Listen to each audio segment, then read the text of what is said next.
वो ये कहते हैं कि आपके क्षेत्र में हमें कोई कोल माइंस स्थापित करना है, कोई फैक्ट्री स्थापित करनी है, उसके लिए आपके जो आजी दाई सियान दादी लोग थे उनके बसाए हुए जंगल को आपके आदिवासियों के प्राण, जल जंगल जमीन जो है आपके आदिवासियों के प्राण, आपके आदिवासियों का हृदय कहा जाता है, उसको आकर वो छीन लेते हैं। छीन रहे ना, वो कह रहे हैं इसके बदले में आपको रोजगार मिलेगा। बट ऐसे कई फैक्ट्रियां स्थापित हुई हैं, लेकिन क्या आपके क्षेत्र में आपके समाज के बच्चों को ऐसा कोई रोजगार प्राप्त हुआ जिससे आपके समाज की तस्वीर बदली जा सके? या बदली है आज तक? नहीं बदली ना। अगर ऐसा होता कि हमारे समाज की तस्वीर बदलती ऐसे फैक्ट्रियों के स्थापित होने से, तो हम आज जो हसदेव जंगल जो है उसके उजड़ने पर विरोध क्यों करते? और हमारे जो भाई बहन है आपके बीच के जो भाई बहन है उसकी रक्षा करते करते, उसकी सुरक्षा करते करते वो जेल क्यों चले जाते? गए ना। अभी आप बहुत न्यूज में देख रहे होंगे, हजारों पेड़ काट दिए। अभी दैनिक भास्कर की आज ही की न्यूज है छत्तीसगढ़ की कि 50,000 पेड़ काटे जाएंगे और काट दिए गए हैं, अभी और कटना है। 2022 सितंबर में कहा गया था, जब यहाँ पे कांग्रेस की सरकार थी, तो कहा गया कि आपके जो है 45 हेक्टेयर में जंगल काटे जाएंगे, मतलब जितने भी पेड़ होंगे उस क्षेत्र में उनको हटाया जाएगा। लेकिन अब कहा जा रहा है कि अब जो है 93 हेक्टेयर के आसपास आपकी जमीनें जो है उनसे पेड़ों को काटा जाएगा। आप 93 हेक्टेयर के हिसाब से मुझे लगता है अगर आप कैलकुलेशन कर पाते हैं कि उसमें कितना एकड़ होता है, तो मुझे लगता है 230 के आसपास आएगा।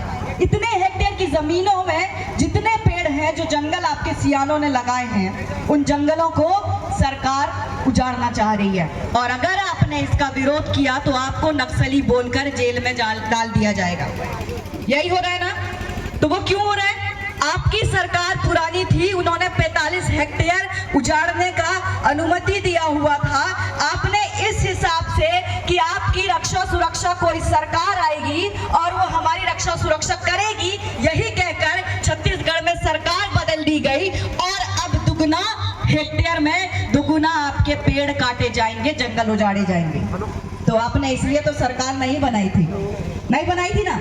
हमारी बातें, हमारे हक अधिकार सिर्फ जल जंगल जमीन तक नहीं, उससे हमारी आत्मा जुड़ी है, हमारे सियानों की परंपराएं, पुरखों की धरोहर जुड़ी हुई है, हमारी संस्कृति जुड़ी हुई है। जुड़ी है कि नहीं? अभी उस हसदेव जंगल में केवल पुरुष वर्ग नहीं, हमारी जो माताएं बहनें हैं, हमारी जो दीदियां हैं, वो भी उस मुहिम में शामिल हो रही है। मुझे लगता है कि सोरी, आप लोगों को नाम याद होगा शायद, छत्तीसगढ़ की एक महिला जिनको जो है जेल के अंदर डाला गया था जब उन्होंने आपके लिए आवाज उठाना चालू किया था।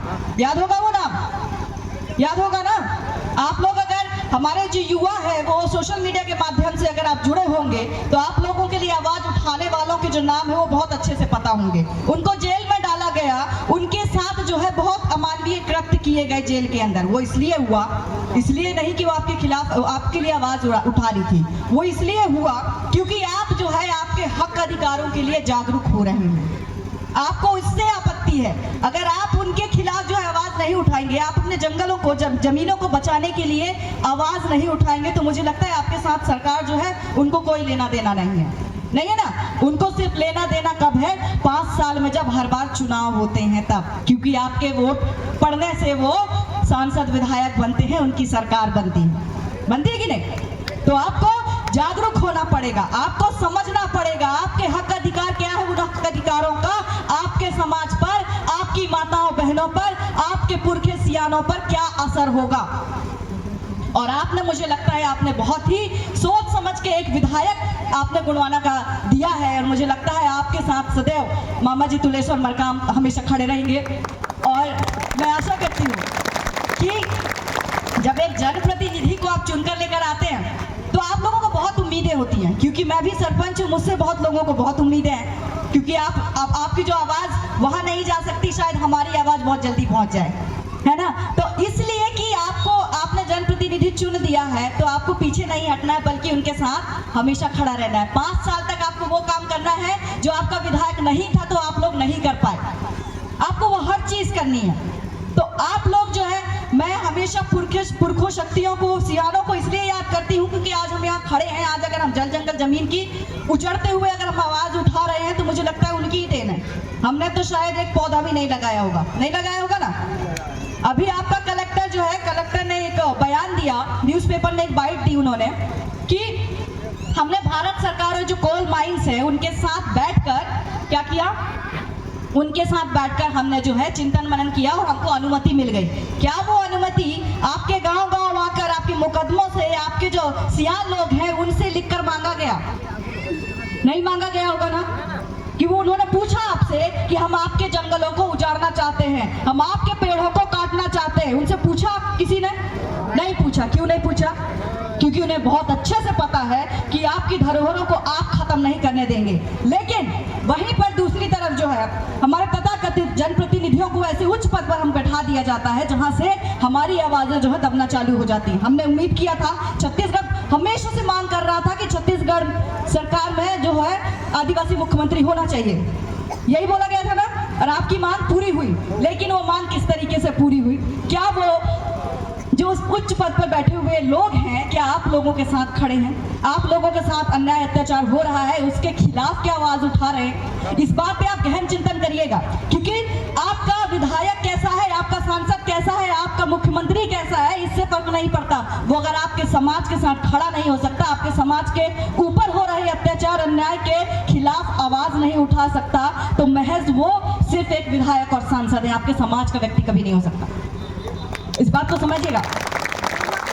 और ये भयंकर स्थिति आप लोगों के साथ पैदा होने वाली है। अभी छत्तीसगढ़ की बारी है, मुझे लगता है मध्य प्रदेश में भी ऐसी स्थिति पैदा हो गई है। छोटे छोटे डैम के नाम पर छोटे छोटे, हमारा जो खुद का जो गांव है, हमारी फाइलें इतनी गड्ढ पड़ी हुई है, वो इसलिए कि हम जो है उनको आवेदन कर करके हम जो हमारे तरीके से उनको रोक करके आज तक इतनी फाइलों में हम उस मामले को दबा कर रखे हुए कि हमारा जो गाँव है नहीं उठना चाहिए। वहाँ 229 गाँव के आसपास एक जीवाश्म पार्क के नाम पर उठाया जा रहा है। मतलब वो जो पत्थर, वो जो पेड़ थे, वो जीवाश्म बन गए, वो इतने पुराने हैं कि वो जीवाश्म बन गए, जिनके लिए हमारे गांव को उठा दिया जाएगा। मतलब हमारी जो औकात है वो सरकार सोचती है कि वो इन पत्थरों के बराबर भी नहीं है। समझ रहे हैं? वो पत्थरों से भी हमारी औकात को वो बहुत कम आंकते हैं कि हमारे लिए वो पत्थर जरूरी है। हमारे लिए बाहर से लाए हुए शेर, बाघ, जो भी वो जानवर लेके आते हैं, उनके लिए जगह खाली कराया जाता है। और वो जगह किसके होते हैं? आप आदिवासियों के होते हैं कि नहीं? कभी शहरों को उजड़ते देखा है आपने? नहीं देखा ना। क्यों नहीं देखा आपने शहरों को उजड़ते? क्योंकि ये जो पूंजीपति सरकार है, जो तानाशाही सरकार होती है, वो ऐसे जो पूंजीपति रहते हैं, जो धन देते हैं हमेशा चुनाव में, जो पार्टी को चलाते हैं, ऐसे लोगों से ही वो शहर बने हुए हैं। और हमसे क्या मिल रहा है? हमसे वो जो पूंजीपति है उनका खजाना भर रहा है, वही खजाना लेके वो सरकार को देते हैं कि नहीं? तो हमारी जमीन है, बाप बाहर से जानवर लेके आएंगे, उनके लिए वो जगह खाली करवा सकते हैं, लेकिन हमारे लिए इस धरती में जगह नहीं है, ये सरकार का कहना है। और ये मानसिकता तब परिवर्तित होगी जब आपकी खुद की सत्ता और शासन होगी, है ना? हम पहले जंगलों में रहते थे, जंगलों से हमको खदेड़ा गया गांव की तरफ। खदेड़े ना, हमारे सियानों को जंगलों से यहाँ भगाए कि हम जो यहाँ पर ऐसे ऐसे जानवर लेकर आएंगे, ऐसे शेरों को, बाघों को रखा जाएगा, क्योंकि आप लोग जो है सुरक्षित नहीं रख रहे हैं उनको, पशु पक्षियों को, पेड़ पौधों का आप कटाई कर रहे हैं, उसको नुकसान पहुंचा रहे हैं। तो आप जाइए और उसको जो है वन विभाग के नाम से कब्जा कर किया गया ना। अब क्या कह रहे हैं कि हमको जो है अब यहाँ पर कुछ डैम बनाना है, तो आप कहाँ जाइए, अब आप नई जगह ढूंढ लीजिए। उन्होंने हमको भगाया जंगल से, कहाँ? मैदान में। अब मैदान से कह रहे हैं कि यहाँ से भी उठिए, अब हमको ये जगह भी चाहिए। तो ये सरकार जो आप लोगों को कह रही है कि ये जमीन जो है हमारी है, तो क्या वो सरकार जो तब से नहीं थी, वो सरकार तो 1947 के बाद आई होगी ना?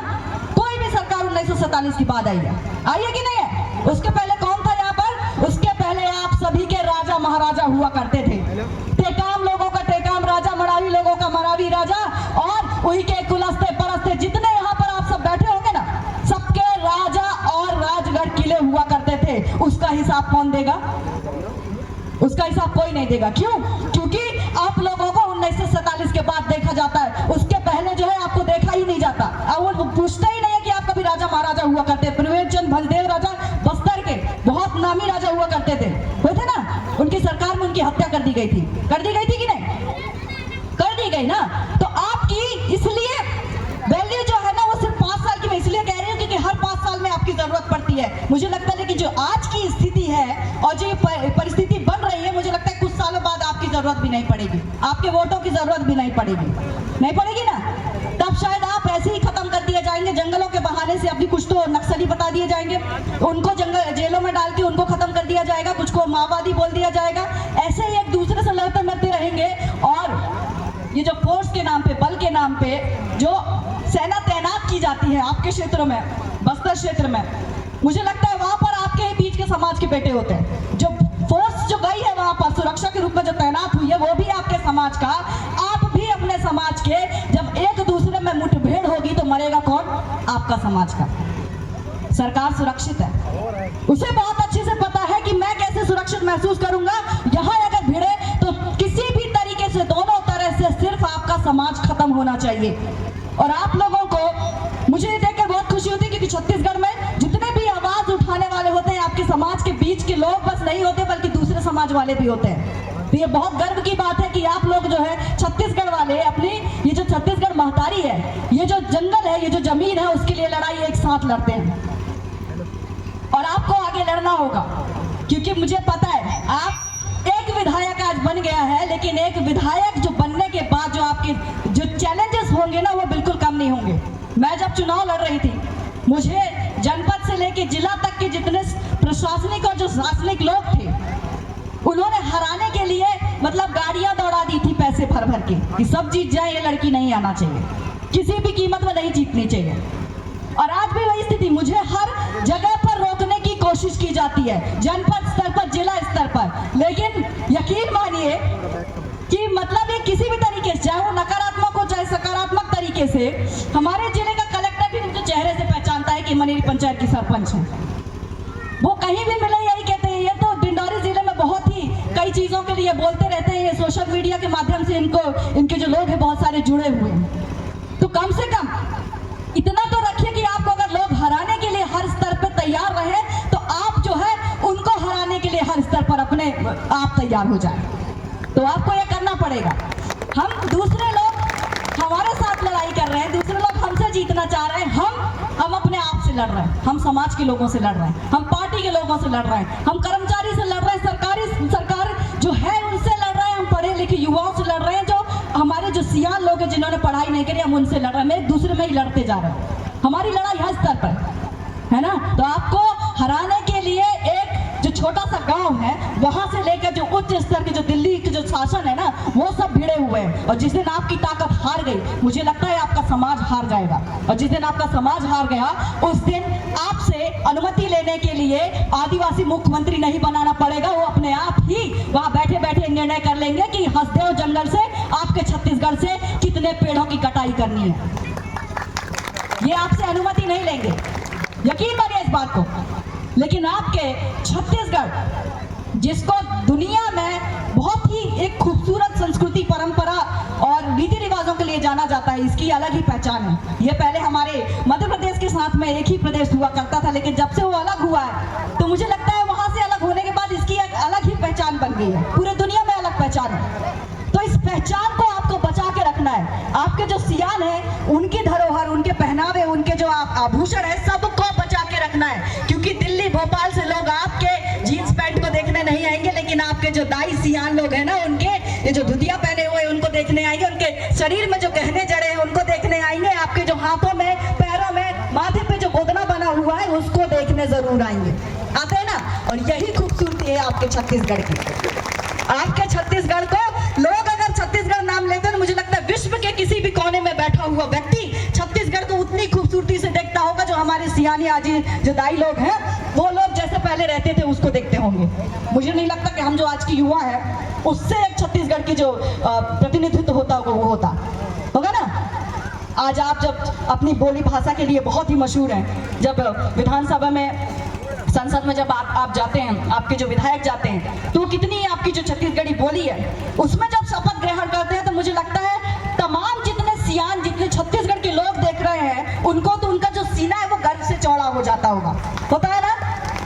आप तो छोड़िए, हम मध्य प्रदेश में बैठ के खुश होते हैं कि आपके जो है हमारे बीच का जो कोई आदिवासी विधायक गया है, कोई आपके समाज का बेटा गया है, वो आपकी बोली भाषा में वहां जाकर जो है सीना चौड़ा करके बताता है कि हाँ, वो भाषा यह है और मेरी जो संस्कृति है वो यही है और इससे हम पहचाने जाते हैं। आपके पूरे मध्य प्रदेश का प्रतिनिधित्व करते हैं वो। तो आप लोग ऐसे, आपके जो जनप्रतिनिधि हैं उनको संजो कर रखिए। आपके बीच के जो प्रतिभा है, जो कला है, आपके बीच के जो बच्चे हैं, आपके बीच के आपके सियानों के जो नाच गान है, सुआ नाचा है, इनको बचा कर रखिएगा। शेर से रहा है उसको बचा कर रखिएगा, क्योंकि जिस दिन ये खत्म हो गया, कोई भी कागज की ये ताकत नहीं है कि मुझे लगता है आदिवासी समाज को वो कहीं पर